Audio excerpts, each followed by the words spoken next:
नमस्कार। Spring board के online platform पर आपका स्वागत है। आज हम इंडियन हिस्ट्री में पिछले 3 साल में जो 3 ईयर्स के जो पेपर्स हुए हैं, उनका एनालिसिस करेंगे, किस तरह के क्वेश्चन पूछे गए हैं और साथ ही साथ ये एंशिएंट, मिडेवल और मॉडर्न में किस तरह से ट्रेंड ये रेगुलरली शिफ्ट हो रहा है, इसका हम साथ में एनालिसिस भी करेंगे। तो सबसे पहले अगर हम 2016 की बात करें, 2016 में मॉडर्न हिस्ट्री जो आधुनिक भारत है उसके 2 क्वेश्चन आए थे। 2016 में ये मिडेवल हिस्ट्री के 4 क्वेश्चन आए थे, एंशिएंट के आए थे 4। तो एंशिएंट और मिडेवल को यहाँ लगभग इक्वल वेटेज था, मॉडर्न हिस्ट्री के काफ़ी कम क्वेश्चन थे। उसके बाद में फिर ये ट्रेंड चेंज होता है। यहाँ एंशिएंट हिस्ट्री के क्वेश्चन थे 5, मिडेवल हिस्ट्री के हमें यहाँ 2 क्वेश्चन नज़र आते हैं और मॉडर्न हिस्ट्री के क्वेश्चन अचानक जंप हुए, लगभग 6 क्वेश्चन हो गए ये। और 2021 के अंदर फिर हम देख रहे हैं मॉडर्न में लगभग यही ट्रेंड रहा, 5 क्वेश्चन हो गए 6 से। मिडाइवल के क्वेश्चन और भी कम हो गए, एंशिएंट के लगभग 4 के आसपास ही। तो एंशिएंट के अंदर जो ये ट्रेंड चल रहा है 4-5 क्वेश्चन का, मॉडर्न के अंदर एक ये एक्सेप्शन है, उसके अलावा लगभग 6-5 का ये क्वेश्चन जो है ये एवरेज है। और साथ ही साथ जो मिडाइवल हिस्ट्री है इसके अंदर काफ़ी हमें जंप देखने को मिल रहा है। तो यानी मिडाइवल हिस्ट्री के अंदर अगर हम इस तरह से एवरेज लें तो लगभग 2 से 3 क्वेश्चन का हम एवरेज मानकर चल सकते हैं, इस बार 2 से 3 क्वेश्चंस पूछे जा सकते हैं। तो हम एक बार पहले क्वेश्चंस देख लेते हैं किस किस तरह से ये अलग अलग सेक्शन से क्वेश्चंस पूछे गए। तो सबसे पहले जो क्वेश्चन है ये 2016 वाला हम एक बार पेपर देख लेते हैं, 2016 का ही पेपर है। निम्न में से किन ग्रंथों में प्राचीन भारत से जो ये 16 महाजनपद के नाम है वो हमें प्राप्त होते हैं। तो ये 16 महाजनपदों के नाम हमें मिल रहे हैं। एक तो अगर हम अर्थशास्त्र की बात करें तो सबसे पहले अर्थशास्त्र ये राजनीति शास्त्र पर लिखी गई एक किताब है, इससे हमें 16 महाजनपदों के नाम नहीं मिलते हैं। फिर एक अंगुत्तर निकाय और दिग् निकाय नाम के ये दोनों बौद्ध ग्रंथ है, इन दोनों से हमें 16 महाजनपदों के नाम मिलते हैं। भगवती सूत्र ये एक जैन ग्रंथ है, इससे भी हमें 16 महाजनपद, ये 16 महाजनपद थे, इनके हमें नाम प्राप्त होते हैं। हालांकि इनके अंदर जो नाम है ये नाम अलग अलग है, इनके अंदर वेरिएशन है, सिर्फ 6 महाजनपद ऐसे हैं जिनके नाम सेम मिलते हैं। पर फिर भी दोनों ये जो ग्रंथ है इनके अंदर हमें 16 महाजनपदों के बारे में जानकारी मिलती। तो कौन कौन से ग्रंथ जिनमें 16 महाजनपद मिल रहे हैं, तो 2, 3 और 4 ये ऑप्शन है। तो 2, 3 और 4 ये इसका आंसर होगा 4। ठीक है। फिर the legend of Satyakam Jabala which challenges the stigma of being an unmarried mother is mentioned in. तो अनब्याही माँ और सत्यकाम जाबाल की कहानी हमें मिलती है छांदोग्य उपनिषद के अंदर। छांदोग्य उपनिषद एक बहुत इंपॉर्टेंट उपनिषद है, इसमें हमें खूब सारी और भी जानकारी मिलती है। जैसे कृष्ण भगवान का सबसे पहला उल्लेख हमें छांदोग्य उपनिषद के अंदर ही मिलेगा। फिर इसके अलावा यहाँ पर एक आरुणि उद्दालक हैं, उनके बेटे हैं श्वेत केतु। आरुणि उद्दालक और श्वेत केतु की कहानी, जिसके अंदर हमें तत्त्वम असि ये वाला वाक्य हमें मिलता है, तत्त्वमसि ब्रह्मा के लिए जो ये कहा जाता है, तो ये हमें छांदोग्य उपनिषद के अंदर ही मिलता है। ठीक है। तो छांदोग्य उपनिषद ये काफ़ी ज़्यादा जो है इंपॉर्टेंट उपनिषद है, इससे रिलेटेड अपने जो है चीज़ें ध्यान रखनी। फिर जाबाल उपनिषद की अगर हम बात करें तो जाबाल उपनिषद के अंदर हमें 4 आश्रम जो हैं, जो भारतीय मनुष्य का जीवन यहाँ पर 4 आश्रम के अंदर जो डिवाइड किया गया है, उसमें ये जाबाल उपनिषद में सबसे पहला मेंशन मिलता है। कठोपनिषद के अंदर यमराज और नचिकेता का बीच का वर्णन हमें इसके अंदर मिल रहा था। इनके अंदर जो ऐसे जनरली कर्म कांडों की आलोचना की गई है। तो छंदोग्य उपनिषद इसका सही आंसर है। उसके अलावा और भी जैसे बृहदारण्यक उपनिषद है, वह याद कर सकते हो। गार्गी और याज्ञवल्क्य के बीच का जो कन्वर्सेशन है वह हमें बृहदारण्यक उपनिषद के अंदर मिल रहा है। और साथ ही साथ सत्यमेव जयते है, यज्ञों को टूटी हुई नौका कहा गया, ये मुंडकोपनिषद से हमें जानकारी मिलती है। फिर नेक्स्ट है, which of the following Sanskrit works has taken up their theme from Mahabharat. तो एक ट्रेंड चला था उस समय, जितने भी साहित्य लिखे गए थे ज़्यादातर जो हमें नाटक वगैरह मिलते हैं, उन लोगों ने महाभारत और रामायण को थीम बनाकर अपने ग्रंथों को लिखा है। इनमें इस क्वेश्चन के अंदर पूछा ये गया है कि किस किस ग्रंथ की जो थीम है वो महाभारत के ऊपर आधारित है। तो महाभारत पर आधारित जो ग्रंथ हैं, सबसे पहले तो हम इनको थोड़ा सा देख लेते हैं क्या क्या है। नैषध चरित्र की बात करें तो ये किताब किसकी है, श्रीहर्ष की ये किताब है। श्रीहर्ष जो कि जयचंद गढ़वाल उसके दरबार में एक विद्वान था, उसके द्वारा लिखी गई ये नैषध चरित्र है। तो नल और दमयंती की कथा इसके अंदर हमें मिलती, भीम की बेटी थी। महाभारत के जो वन पर्व है उस पर आधारित ये कहानी है। तो इसके अंदर हमें महाभारत से रिलेटेड जो है जानकारी मिलती है। किरातार्जुनीयम, किरात कौन है, भगवान शिव किरात का वेश धारण करके अर्जुन की परीक्षा लेने के लिए आते हैं, तब वो पाशुपतास्त्र प्राप्त करने की कोशिश करता है। तो किरातार्जुनीयम ये भी किताब जो है महाभारत पर बेस्ड है। शिशुपाल वध, चेदी का जो शासक था शिशुपाल, कृष्ण भगवान के बुआ का बेटा था। तो युधिष्ठिर की सभा के अंदर कृष्ण भगवान के द्वारा शिशुपाल का वध किया जाना, ये भी महाभारत के अंदर है। 10 कुमार चरित्र ये दंडी के द्वारा लिखी गई एक किताब है। 10 अलग अलग जो ये राजकुमार हैं उनकी कहानियाँ इसके अंदर मिलती है। महाभारत की थीम पर ये बेस्ड नहीं है। इसका आंसर होगा 1, 2 और 3। तो 1, 2 एंड 3, ये 3 जो है इसका आंसर सही है। फिर which one of the following sun temple is located in Patan, Gujarat. Gujarat में महसाणा के पास मोढेरा का जो सूर्य मंदिर है, जो 1027 एडी के आसपास भीमवन के काल के अंदर बना था, तो मोढेरा का सूर्य मंदिर ये गुजरात के अंदर सिचुएटेड है। तो कोणार्क का सूर्य मंदिर कहाँ है? पुरी के पास उड़ीसा के अंदर कोणार्क का सूर्य मंदिर है, और नरसिंह देव जो है उसके गंग शासक है, उसके द्वारा इसका निर्माण कराया गया। ये उड़ीसा के अंदर है। मारतंड जो सूर्य मंदिर है ये कश्मीर में अनंतनाग के पास में सिचुएटेड है, और ललितादित्य मुक्तपीठ के द्वारा इसका निर्माण करवाया गया। दक्षिणार्क जो सूर्य मंदिर है ये गया के अंदर सिचुएटेड है, गया के जस्ट पास में जो है ये सिचुएटेड है। तो ये कश्मीर के अंदर है, ये गया के अंदर है, और ये यहाँ पर उड़ीसा के अंदर पुरी के पास में सिचुएटेड है। और मोढेरा वाला जो सूर्य मंदिर है ये महसाणा डिस्ट्रिक्ट में, गुजरात में, ये पाटन के पास में ये सिचुएटेड है। विच one of the following pairs is not correctly matched, इनमें से सही सुमेलित कौन सा नहीं है? रजिया की बात की जाए, रजिया के सामने लिखा हुआ दिल्ली, बिल्कुल रजिया दिल्ली की सुल्तान रही हुई है 1236 से 1240 के बीच में। बहादुर शाह गुजरात का सुल्तान था, और ये जब हुमायूं आक्रमण करता उस समय बहादुर शाह ही यहाँ शासक था। पुर्तगालियों की सहायता से इसने अपनी आर्टिलरी वगैरह को काफ़ी मजबूत बना दिया था। मेवाड़ पे भी ये आक्रमण करता है, और बाद में पुर्तगालियों को दीव में किला बनाने की अनुमति भी देता है, और पुर्तगालियों के साथ इसका दीव के मैटर पर जो विवाद हुआ था, उसके बाद पुर्तगालियों ने इसकी हत्या कर दी थी। बाज बहादुर ये इस्लाम शाह सुर के बाद में जो सुर डायनेस्टी के सक्सेसर्स थे उसमें से एक बाज बहादुर शासक है, मालवा का शासक था। और बाज बहादुर वैसे बहुत अच्छा संगीतज्ञ था, और अब इसकी पत्नी रूपमती वो भी बहुत अच्छे म्यूजिक के लिए जानी जाती है। तो मालवा में बाज बहादुर के काल में संगीत का और विकास होता है, तो ये मालवा का ही शासक है। चांद बीबी की बात की जाए तो चांद बीबी अवध में नहीं है, चांद बीबी है अहमदनगर में। अहमदनगर जो कि दक्कन में औरंगजेब के काल में जो है उस समय अकबर के काल में जो रियासत थी, तो अहमदनगर जहाँ की ये शासिका थी चांद बीबी, अपने बेटे के जो है संरक्षक के रूप में ये कार्य कर रही थी। और अकबर के साथ इसका युद्ध भी हुआ था 1595 के अंदर, और बाद में बरार प्रांत इसको अकबर को देना पड़ा था। तो चांद बीबी ये अकबर के समकालीन ही है, अहमदनगर की शासिका है। तो ये अवध नहीं है, अहमदनगर, तो ये अनमैच्ड है। Who among the following laid the foundation of Chol Empire in 9th century? Later Cholas की बात की जा रही, बाद वाले चोल, पहले संगम काल के चोल वो अलग थे। अभी बाद के चोल का जो संस्थापक है वह है विजयालय। विजयालय के द्वारा इसकी जो है स्थापना की गई चोल वंश की। तो कृष्णवन जो यहाँ नाम लिखा हुआ ये वैसे चोल नहीं, ये राष्ट्रकूट शासक है, इसकी भी अपनी एक उपलब्धि है। एलोरा का कैलाश मंदिर इसी के द्वारा निर्मित है। परांतक वन की अगर हम बात करें तो परांतक जो ये जाना जाता है इतिहास में अपने अभिलेख, उत्तर मेरूर अभिलेख के लिए। उत्तर मेरूर इंस्क्रिप्शन से हमें स्थानीय स्वशासन के बारे में, जो लोकल सेल्फ एडमिनिस्ट्रेशन है, गाँव का प्रशासन वहीं की जो संस्था वो चलाती थी, उसकी जानकारी मिलती है। और राजराज चोल, वैसे पॉपुलर नाम इसका अरिमोली वर्मन है, इसने बृहदेश्वर मंदिर या राजराजेश्वर मंदिर तंजौर का उसका निर्माण करवाया था। ये बाद के शासक है, विजयालय के ये उत्तराधिकारी है, विजयालय इसका संस्थापक है।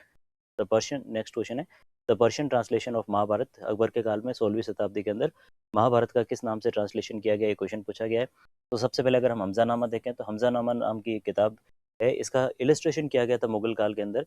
इसके अंदर जो कहानी है उसके आधार पर इन्होंने पांडुलिपि चित्रण किया था, और ये महाभारत का जो है अनुवाद नहीं है, ये अमीर हमजा की कहानी इसके अंदर हमें मिलती है। आलमगीरनामा काजिम सिराजी के द्वारा और औरंगजेब के काल में लिखी गई ये किताब है। बादशाहनामा या पातशाहनामा हम कह सकते हैं, अब्दुल हामिद लाहौरी, मोहम्मद वारिस और मोहम्मद अमीन कज़विनी के द्वारा लिखी गई बादशाहनामा, शाहजहां के काल की ये एक ऑफिशियल हिस्ट्री है। और रज़्मनामा नाम से महाभारत का अनुवाद किया गया है, जिसमें रज़्म रज़्म का मतलब होता है युद्ध, और नामा का मतलब पुस्तक।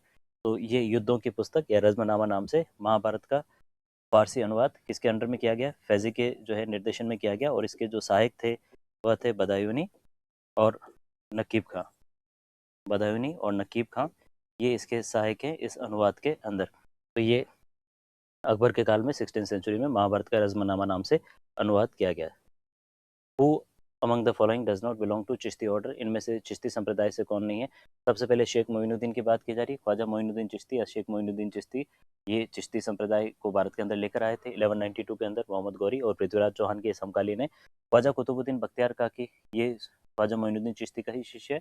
और शेख निज़ामुद्दीन औलिया की अगर हम बात करें, ये बाबा फरीद चिश्ती संत थे, उनके शिष्य हैं, दिल्ली के संत थे। और शेख अब्दुल कादिर जिलानी ये कादरी सिलसिले के फाउंडर माने जाते हैं। ये अब्दुल कादिर जिलानी ये कादरी सिलसिले के, सूफी सिलसिले के नहीं है। विच one of the following pairs अब दूसरे जो सूफियों के स्पेशली हमें खानका के साथ जो है मैच करके देखने हैं कि कौन से सूफी संत किस पर्टिकुलर सिलसिले से बिलोंग करते हैं, सिलसिला यानी सूफी संप्रदाय, किस सूफी संप्रदाय को ये लोग बिलोंग करते हैं। अब यहाँ पर जो है अलग अलग पॉलिसीज़ को उनके गवर्नर जनरल्स के साथ मैच करने के लिए कहा गया है। सबसे पहले जो रिंग फेंस पॉलिसी की अगर हम बात करें, रिंग फेंस पॉलिसी घेरी की नीति, जिसमें अपने राज्यों को जो मित्र राज्यों से घेर कर उसकी टेरिटरी की रक्षा करना। वॉरेन हेस्टिंग्स के टाइम पर 1772 से ये 1813 तक जो है ये चलाई गई। तो वॉरेन हेस्टिंग्स के टाइम पर इसको लागू किया गया और बाद में इसमें सब्सिडरी अलायंस जो सिस्टम है वो इसी का ही पार्ट है। वेलेस्ली ने लार्ज स्केल पर इसको रिंग फेंस पॉलिसी को लागू किया था। 1813 से 1858 के बीच की जो नीति है वो सबॉर्डिनेट यहाँ पर आइसोलेशन की नीति थी, अधीनस्थ पार्थक्य की नीति। और उसके बाद 1858 से 1947 की जो नीति है वह सबॉर्डिनेट यूनियन या अधीनस्थ जो संघ की नीति है उसके नाम से जानी जाती है। फिर सप्रेशन ऑफ ठगी की अगर हम बात करें, ठगी प्रथा का अंत भारत में किसने किया था? ठगी प्रथा का दमन विलियम बेंटिक के द्वारा किया गया। वर्नाकुलर प्रेस एक्ट, ये लॉर्ड कर्जन के टाइम पे नहीं आया था। वर्नाकुलर प्रेस एक्ट आया था 1878 के अंदर। इस समय जो गवर्नर जनरल था उसका नाम था लॉर्ड लिटन। लॉर्ड लिटन के काल में ये वर्नाकुलर प्रेस एक्ट आया था, जिसके अंदर देशी भाषा के जो हमारे समाचार पत्र थे उनके ऊपर प्रतिबंध लगाए गए। और इसमें कुछ समाचार पत्र थे जैसे सोम प्रकाश है, ढाका प्रकाश है, भारत मीर है, सहचर है, इनको बंद कर दिया गया। और एक जो अमृत बाजार पत्रिका है मोतीलाल घोष की, वो बंगाली से रातों रात इंग्लिश के अंदर कन्वर्ट हो गई थी, इसलिए उस पर कोई कार्रवाई नहीं की गई। वो भी फैक्ट हमें याद रखना है कि किसने अपने आप को रातों रात बंगाली से इंग्लिश में कन्वर्ट कर लिया था, वो अमृत बाजार पत्रिका है मोतीलाल घोष की। फिर इल्बर्ट बिल, ये 1883 के अंदर लॉर्ड रिपन के टाइम पे ही आया था। तो इसका आंसर हो गया हमारे 3। ये vernacular press act Lord Lytton के टाइम का है, कर्जन के टाइम का नहीं है। निम्नलिखित 19वीं शताब्दी के सामाजिक धार्मिक आंदोलनों के कारण भारत का आधुनिकीकरण हुआ। बिल्कुल, आधुनिकीकरण से मतलब क्या है कि यहाँ पर लोगों ने अब तार्किक सोच को अपनाया है, वैज्ञानिक चिंतन करने लगे हैं और बुद्धिवाद का जो है विकास होता है। तो इसी को हम आधुनिकीकरण के साथ जोड़कर देखते हैं।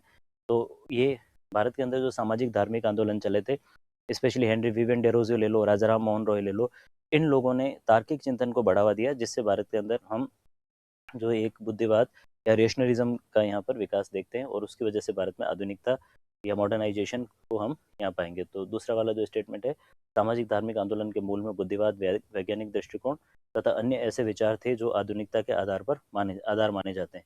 बिल्कुल, ये भी सही है, ये भी सही, दोनों स्टेटमेंट सही है। और जो इसका कारण है, रीज़न है, वो भी बिल्कुल सही है, क्योंकि जो या सामाजिक धार्मिक आंदोलन थे, इन्हीं की वजह से बाद में हम यहाँ मॉडर्नाइजेशन देखते हैं। तो इसके दोनों सही है और सही व्याख्या करता है, चौथा वाला सही। फिर आ जाते हैं नेक्स्ट जो अपने 2018 वाला जो पेपर है उसके अंदर क्या क्या क्वेश्चन है।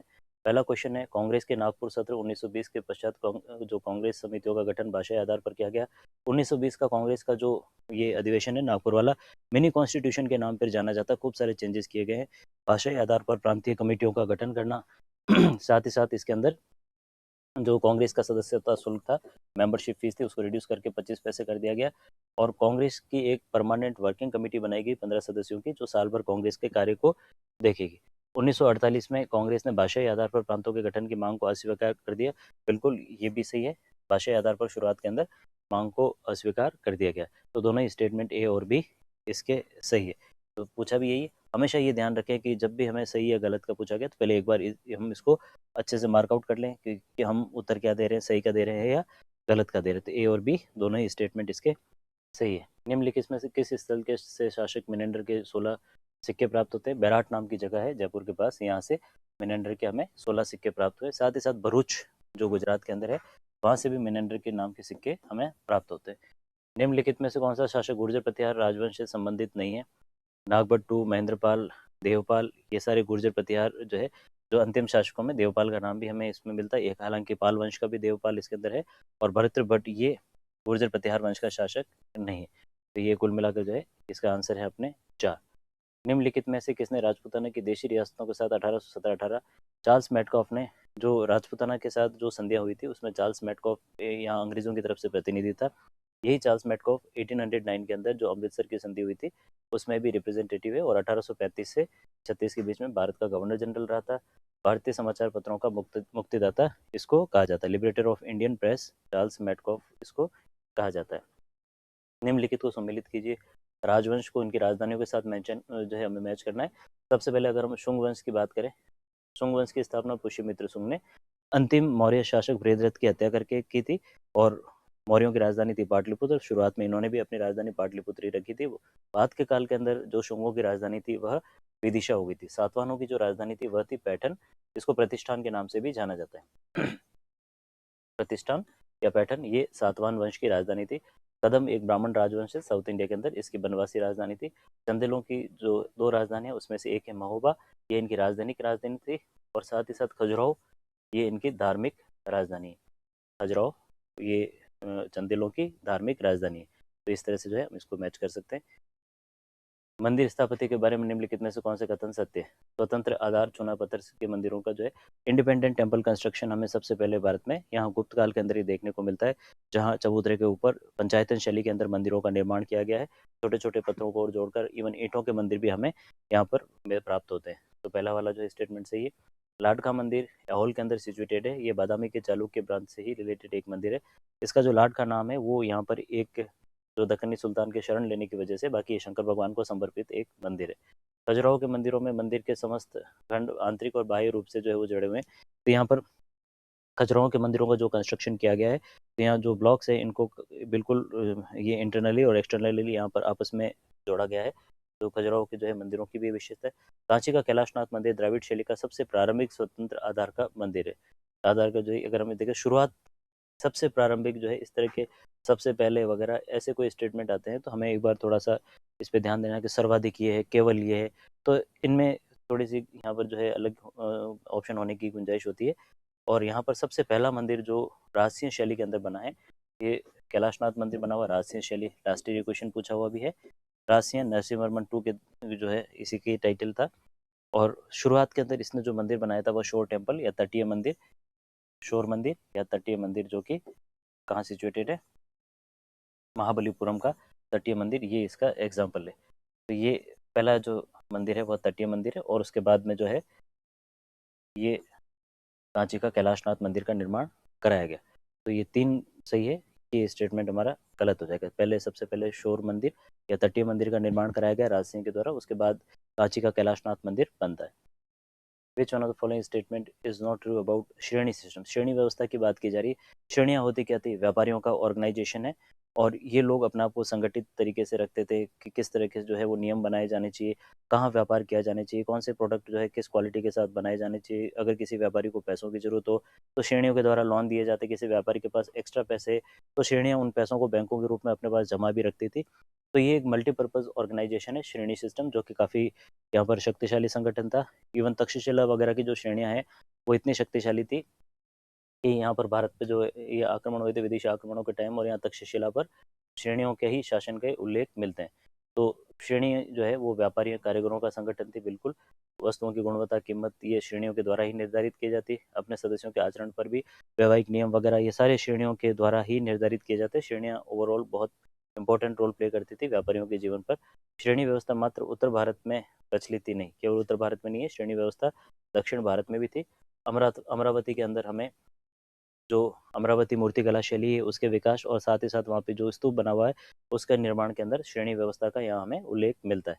दिल्ली सल्तनत में दीवाने अर्ज विभाग की स्थापना किसने की थी? बलबन के द्वारा स्थापित एक विभाग है दीवाने अर्ज, जो कि एक सैन्य विभाग था। सेना के मेंटेनेंस के लिए इसका यूज़ किया जाता था। तो बलबन के काल में दीवाने अर्ज और एक दीवाने बरीद नाम का डिपार्टमेंट और बनाया गया, जो कि एक गुप्तचर विभाग था।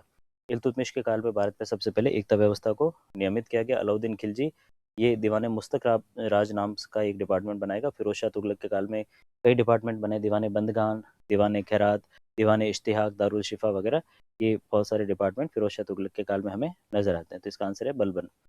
द मेन सीट पीठ ऑफ वर्करी सेक्ट, वर्करी संप्रदाय वाले लोग ये कृष्ण भगवान की पूजा करते हैं। विठोबा के रूप में इनको पूजा जाता है, और इनका मेन सेंटर है महाराष्ट्र के अंदर पंढरपुर। महाराष्ट्र में पंढरपुर कृष्ण भगवान की जो है पूजा करते हैं। तो वर्करी संप्रदाय के जैसे मुख्य संत है एकनाथ है, नामदेव है, तुकाराम है। तुकाराम जी शिवाजी के समकालीन थे। तो ये एक जो वर्करी संप्रदाय है उससे रिलेटेड फैक्ट हो गए। Choose the correct chronological order of the following event. सबसे पहले लखनऊ पैक्ट, लखनऊ समझौता, जो कांग्रेस और मुस्लिम लीग के बीच में हुआ, कब हुआ था? 1916। अधिवेशन अंबिकाचरण मजूमदार के अंडर में होता है ये। फिर फॉर्मेशन ऑफ स्वराज पार्टी, ये 1923, 1 जनवरी 1923 को स्वराज पार्टी का गठन किया गया। जलियांवाला बाग 13 अप्रैल 1919 को जलियांवाला बाग कांड हुआ, और बाल गंगाधर तिलक की जो मृत्यु हुई थी 1 अगस्त 1920 को इनकी मृत्यु हुई थी। तो ये अब इसको आप आराम से इजीली जो है वो जमा सकते हैं। सबसे पहले जो है 1 हो जाएगा, फिर उसके बाद 3 हो जाएगा, फिर हो जाएगा 4, फिर हो जाएगा 2। विच of the following pairs is not correctly matched? Servants of India society Gopal Krishna Gokhale के द्वारा इसका जो है गठन किया गया था 1905 में। और इसका जो काम था वो था भारत में वॉलंटियर्स तैयार करना, मेन स्वयं सेवकों को तैयार करना, ताकि जरूरत पड़ने पर वो लोगों की सेवा करने के लिए तैयार रहे। Social service league NM Joshi के द्वारा जो है इसका गठन किया गया। सेवा समिति हृदयनाथ कुंजरू के द्वारा सेवा समिति का गठन किया गया। Social reform association Shri Ram Vajpayee के द्वारा नहीं किया गया। सोशल रिफॉर्म एसोसिएशन जो है वो बनाया है के वीर सलिंगम पंतलू, के वीर सलिंगम पंतलू के द्वारा। राजा मुंद्री नाम की जगह है, वहाँ पर सोशल रिफॉर्म एसोसिएशन का गठन किया गया। तो ये श्री राम वाजपेयी नहीं है, ये वीर सलिंगम पंतलू है। और राजा मुंद्री सोशल रिफॉर्म एसोसिएशन इसका वैसे पूरा नाम है। राजा मुंद्री जगह का नाम है, उसी के हिसाब से इसको राजा मुंद्री सोशल रिफॉर्म एसोसिएशन भी कहा जाता है, बाकी सोशल रिफॉर्म एसोसिएशन है। हार्डिंग बम कांड में इनमें से कौन कौन से लोग जो है शामिल नहीं थे? हार्डिंग बम कांड का है या जो दिल्ली कॉन्स्पिरेसी केस है वो उसी की बात की जा रही है। तो इसके अंदर 2 तो ए से हैं, 2 बी से नाम है। अमीर चंद है, अवध बिहारी, 2 हो गए हैं इसके अंदर, ये दोनों इंक्लूड है। फिर 2 बी से हैं, एक तो बाल मुकुंद है, एक बसंत कुमार है। बसंत कुमार इसके अंदर नहीं है। दूसरे हैं भगवती चरण वोरा। भगवती चरण वोरा इसके अंदर शामिल नहीं थे। भगवती चरण वोरा बाद में HRA के मेंबर थे, हिंदुस्तान जो रिपब्लिकन एसोसिएशन है उसके अंदर ये अपना इंपॉर्टेंट रोल प्ले करते हैं। इनकी किताब का नाम भले याद रख लो, philosophy of bomb. Philosophy of bomb किसकी किताब है? Bhagwati Charan Vohra. Who played the role of mediator in Gandhi Irwin pact? Gandhi Irwin pact जो हुआ था, जो दिल्ली पैक्ट के नाम से भी जाना जाता है, तेज बहादुर सप्रू और जयकर की मध्यस्थता किसे? तेज बहादुर सप्रू और जयकर, ये दोनों इसके अंदर मीडिएटर है। फिर 2021 वाला अगर हम पेपर देखें तो इसके अंदर जो पहला क्वेश्चन है वो है which of the following doctrines are associated with Jainism? Jainism से संबंधित कौन कौन से? अनेकांतवाद जैन धर्म की ही ये तत्व मीमांसा है, और इसके तहत दुनिया के अंदर बहुत सारी वस्तुएं हैं और उनमें अनंत गुण हैं, और सभी गुण जो है उनमें से कुछ जो नित्य हैं, कुछ अनित्य है। इस तरह की जो थ्योरी, अनेकांतवाद जैनिज्म का पार्ट है। सर्वस्तिवाद ये बौद्ध धर्म का एक सिद्धांत है। शून्यवाद महायान बुद्धिज्म के अंदर बाद में जाकर जब डिवीजन हुआ था, शून्यवाद और विज्ञानवाद, नागार्जुन ने शून्यवाद की जो है वो थ्योरी दी थी। और स्यादवाद की बात करें तो ये जैन धर्म की जो ज्ञान मीमांसा या एपिस्टेमोलॉजी है, एक अनेकांतवाद तत्व मीमांसा है, और उसी का अगला पार्ट है वो है स्यादवाद। यानी इस दुनिया के अंदर जो अनंत वस्तुएं हैं उन सभी वस्तुओं के गुणों को हम नहीं जान सकते। हम किसी एक वस्तु के भी सभी गुणों को हम नहीं जान सकते, क्योंकि हमारा ज्ञान, हमारी बुद्धि सापेक्ष ज्ञान अर्जित करती। और फिर स्यादवाद जो ये हो गया, इसके अंदर एक अनेकांतवाद हो गया। 1 और 4 इसका आंसर है, ये हो गया 1। Match list 1 with list 2 and choose the correct answer from. सबसे पहले हावड़ा कॉन्स्पिरेसी की केस की बात की जा रही है। ये 1910 के अंदर हावड़ा कॉन्स्पिरेसी केस हुआ था। यहाँ पर एक ब्रिटिश इंस्पेक्टर, ये शमशुल आलम नाम से जो एक ब्रिटिश इंस्पेक्टर था, वो जो नरेंद्र गोसाई हत्याकांड हुआ था जेल के अंदर, क्रांतिकारियों ने जो नरेंद्र गोसाई की हत्या करी थी, और अलीपुर कॉन्स्पिरेसी केस था उसकी जो जांच कर रहा था, उसकी यहाँ पर हत्या कर दी गई थी। उसी के अगेंस्ट जो ये केस था, तो उसके अंदर एक तो जतेंद्र नाथ मुखर्जी, एक नरेंद्र नाथ भट्टाचार्य और जतेंद्र नाथ मुखर्जी, ये मेन जो है वो रोल करते हैं। तो इसके अंदर थर्ड का जो है अपना होगा ए, जतेंद्र नाथ मुखर्जी। लाहौर कॉन्स्पिरेसी केस 2 की बात की जा रही है, राजगुरु भगत सिंह सुखदेव इसके अंदर है, तो ये हो गया बी। फिर दिल्ली कॉन्स्पिरेसी केस अभी जस्ट हमने देख लिया, अमीर चंद ये इसके अंदर है। फिर अरविंद घोष अलीपुर कॉन्स्पिरेसी के साथ जुड़े हुए थे। मणिकतला में जब अंग्रेजों ने छापा मारकर बहुत सारे क्रांतिकारियों को गिरफ्तार किया था, उसमें से अरविंद घोष भी थे। बाद में इनको रिहा कर दिया गया और ये पौंडीचेरी में सेटल हो गए थे, और वहाँ पर इन्होंने अपनी बहुत सारी किताबें वगैरह लिखी। Life Divine, Essays on Gita, Savitri, New Lamps for Old, ये इनकी किताबें। तो अरविंद घोष ये अलीपुर कॉन्स्पिरेसी के साथ जुड़े हुए थे, ये हम मैच करके देख चुके। राजा मुंद्री सोशल रिफॉर्म ये जस्ट अभी हम डिस्कस कर चुके हैं, K Veeresalingam Pantulu Rajahmundry social reform association के साथ जो है वो जुड़े हुए।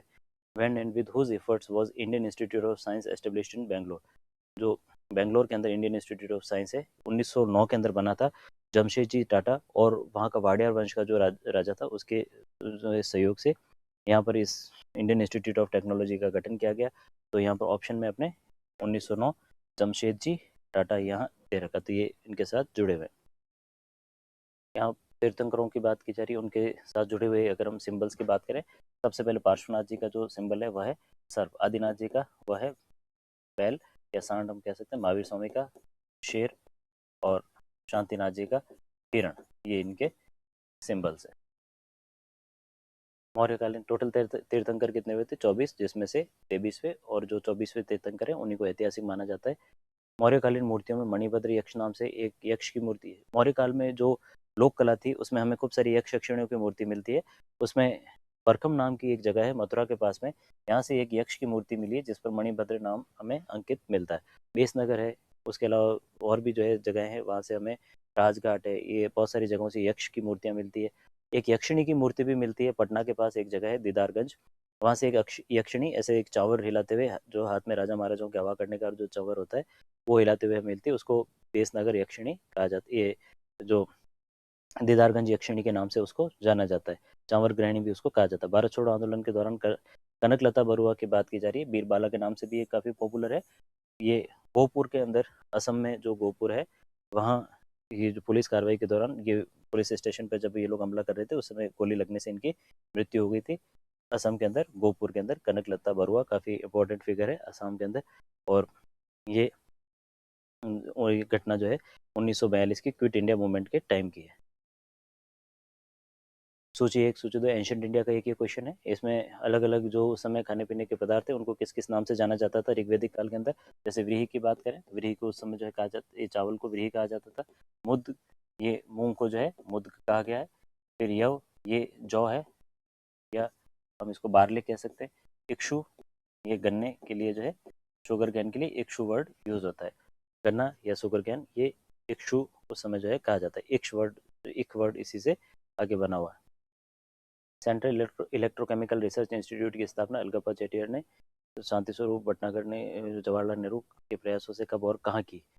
इसकी जो है सेंट्रल इलेक्ट्रोकेमिकल रिसर्च इंस्टीट्यूट कहाँ सिचुएटेड है? कराईकोडी के अंदर। 1953 के अंदर इसका गठन किया गया। तो ऐसे ऐसे कुछ अपने जो इंस्टीट्यूशनल या जो हिस्ट्री है, ये अलग अलग जो संस्थाएं बनी है नेहरू युग के अंदर, स्पेशली वो हमें सन के साथ और जगह देखनी है, और उनके जो फाउंडिंग मेंबर्स हैं उनका नाम हमें याद रखना है यहाँ इंस्टीट्यूट के साथ। ये कराईकुड़ी 1953 के अंदर सेंट्रल इलेक्ट्रोकेमिकल रिसर्च इंस्टीट्यूट की स्थापना की गई। विजयनगर के शासक, इन कथनों की बात की, विजयनगर के शासक कृष्णदेवराय ने अमुक्तमाल्यदम ग्रंथ की रचना की। बिल्कुल, अमुक्तमाल्यदम कृष्णदेवराय के द्वारा लिखा गया ग्रंथ है, तेलुगु भाषा का ग्रंथ है, और तेलुगु भाषा के जो 5 महाकाव्य हैं उन्हीं में से एक इसको माना जाता है। और वैष्णव धर्म से संबंधित इसके अंदर जानकारी मिलती है। कृष्णदेवराय को आंध्र भोज या इनको अभिनव भोज के नाम से जाना जाता है। यवनराज स्थापनाचारी भी इनकी उपाधि थी। तो ये भी सही है, कथन 1 भी सही, कथन 2 भी सही। अलसानी पेदना, ये तेलुगु भाषा के काफ़ी महान कवि थे और इनको तेलुगु भाषा का पितामह कहा जाता है। आंध्र कवि पितामह की उपाधि दी गई थी इनको। तो तेलुगु भाषा के ये पितामह है, आंध्र कवि पितामह के नाम से ये जाने जाते थे। तो ये संस्कृत और तमिल नहीं है, ये तेलुगु भाषा के कवि है। तो ये वाला स्टेटमेंट अपने रॉन्ग हो गया, पहला और दूसरा कथन सही है, 1 और 2 कथन सही है। ठीक है, चलिए तैयारी करते रहिए, और आगे जो है पहले के जो क्वेश्चंस हैं उनको आप एक बार देख कर थोड़ा सा आइडिया लगाएं किस तरह से क्वेश्चंस पूछे जाते हैं, और स्पेशली टेस्ट सीरीज़ को साथ के साथ फॉलो करिए, क्योंकि टेस्ट देने से हम ह्यूमन एरर से जो है बच जाएंगे। 4-5 क्वेश्चन ये मान के चलिए, अच्छी तैयारी का होने के बावजूद भी आप वहाँ एग्जाम में सिर्फ 92 भूलों की वजह से गलत कर देते हैं। इनको सुधारने का एक ही तरीका है, ज़्यादा से ज़्यादा अभी प्रैक्टिस करें, टेस्ट देते रहें, उसी के द्वारा ये संभव है। ठीक है, ऑल द बेस्ट।